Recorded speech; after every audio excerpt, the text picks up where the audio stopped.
seja bem-vindo a Conversas Cristãs, um pequeno espaço em que nós procuramos comentar aquilo que são as notícias que têm chamado mais atenção do ponto de vista de um cristão bíblico.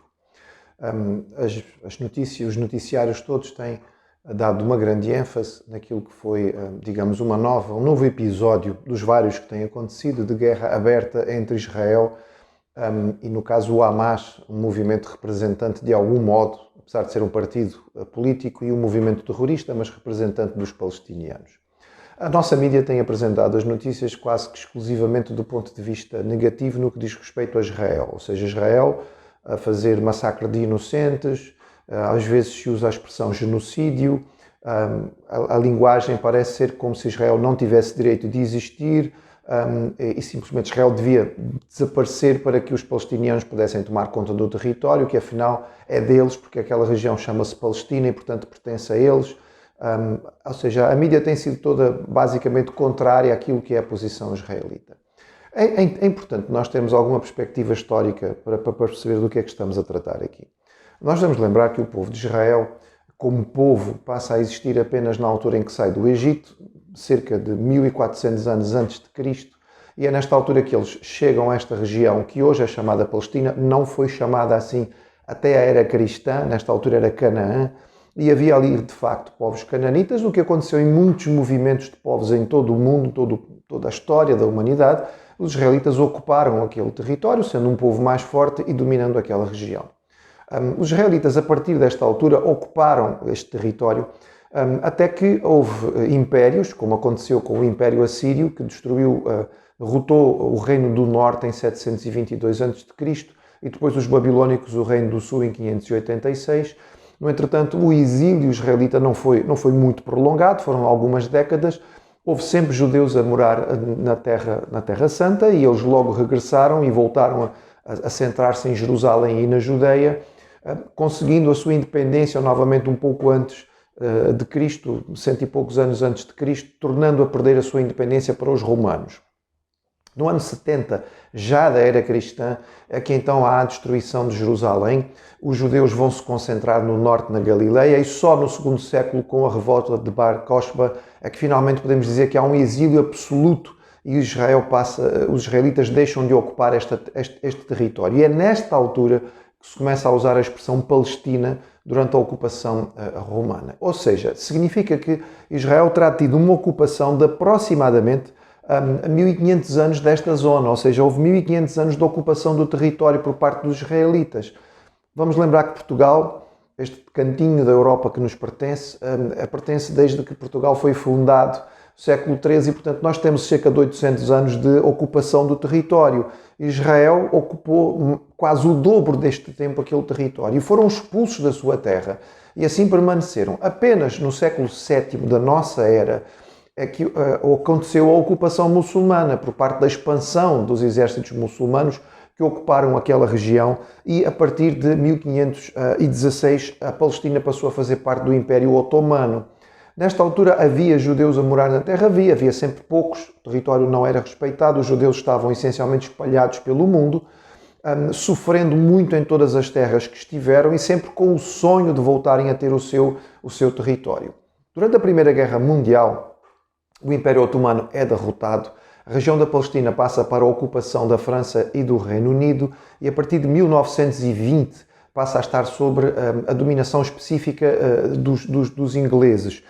O mandato britânico da Palestina tinha como capital Jerusalém. Isto também é interessante e é importante. Nesta altura, então, começou-se a discutir a nível de Nações Unidas aquilo que seria uma solução para o povo de Israel e a sua pretensão ou o seu desejo de voltar a ter um pedacinho daquela terra que foi deles durante 1500 anos, que pudessem voltar a ter. E foi uma decisão das Nações Unidas, em comissão especial, em 1947, decidiu que, de facto, havia toda a legitimidade para a criação de um Estado judeu no Médio Oriente, enfrentando todos os argumentos e apresentando os argumentos históricos e bíblicos, etc. e tal, a Declaração de Balfour, em 1917, como base para tudo isto. Então foi estabelecido o governo para que finalmente passasse a existir, em 1948, uma nação israelita. Foi assim que, em 14 de maio de 1948, o Estado de Israel foi estabelecido.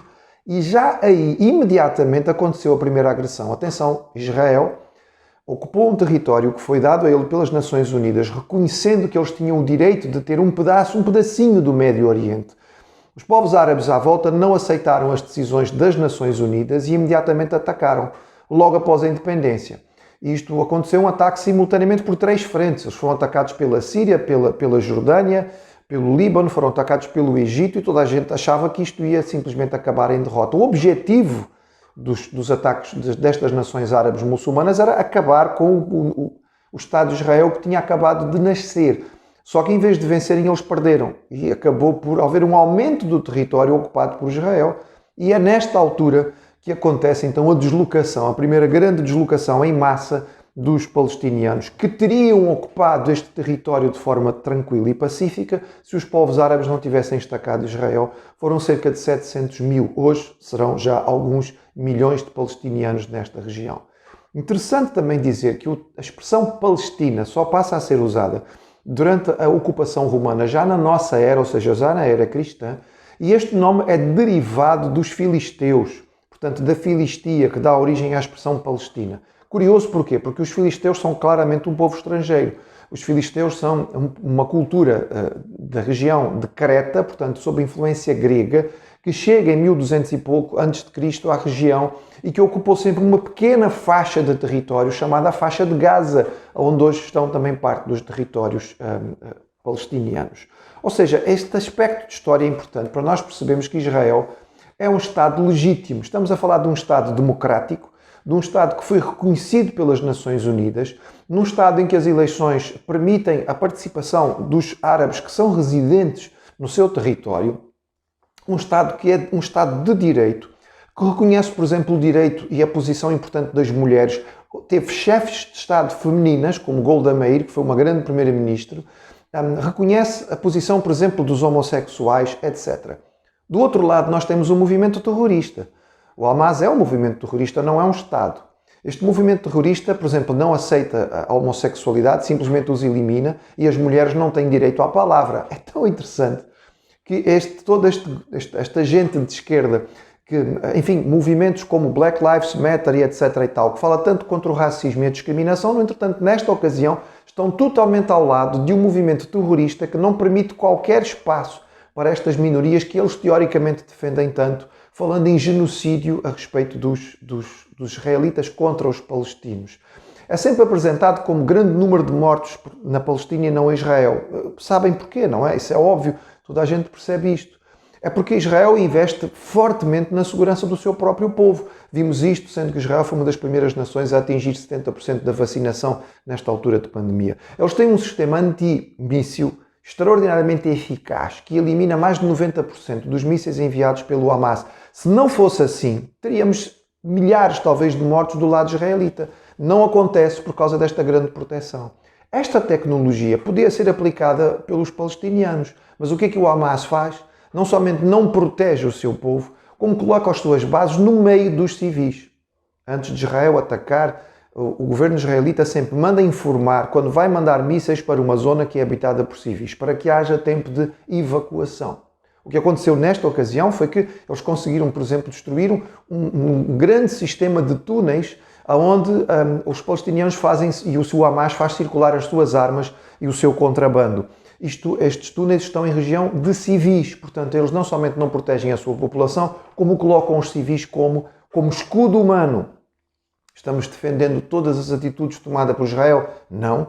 Estamos a dizer tudo aquilo que eles fizeram foi bom? Não. Estamos dizendo que é correto matar todos estes civis? Evidentemente que não. Mas quem iniciou o conflito foram sempre os árabes. Neste momento, este conflito foi iniciado novamente pelo Hamas e o primeiro cessar-fogo sério foi apresentado por Israel novamente. Ou seja, este ataque contra Israel continua sendo um ataque deste grupo, deste segmento, desta mentalidade e ideologia profundamente contraditória e irracional, que para algumas coisas é válido, para outras não, e que é capaz até de, nesta situação, defender um grupo de um grupo terrorista que simplesmente não permite a liberdade das pessoas, mas é um grupo totalitário para contra aquilo que é a nação de Israel. Um cristão bíblico sabe que Israel é a única nação do mundo que tem a escritura do seu território passado pelo Criador. Aquela terra, no nosso entendimento, foi dada por Deus ao seu povo. Os povos árabes à volta não aceitam sequer a existência do Estado israelita. Como é que se vai poder negociar a partir desta base? Bem, não se pode negociar e evidentemente que não há paz e não vai haver, porque isto está mais ou menos patente diante de uma posição que é uma posição intransigente por parte dos povos árabes. A nossa posição como cristãos, e é um ensinamento bíblico claro, é orar pela paz em Jerusalém. É isso que nós fazemos, é isso que nós vamos continuar a fazer.